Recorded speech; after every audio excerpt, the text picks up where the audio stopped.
Hi everyone, welcome back to this channel. On this video, I'm gonna show you the cutout frame transition tutorial in CapCut. So what you need to do is prepare your clips and import it to CapCut, and then click on the second clips and go to freeze. Okay, after that, click on overlay so that the freeze frame is in the overlay timeline, and then place it,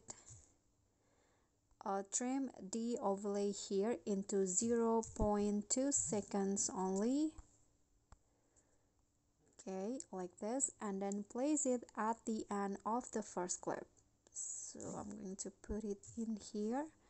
Then after that, click on overlay and go to cutout and click on remove background. Okay, click on a check icon, and then after that, add a keyframes on the overlay, one at the beginning and one of the other is in the end. Okay, like this, and then go to the first keyframes and drag the overlay until you can't see it on the screen. So I'm going to go like this, then go in between the keyframes and go to grabs and choose the ease out one. So it'll go like this,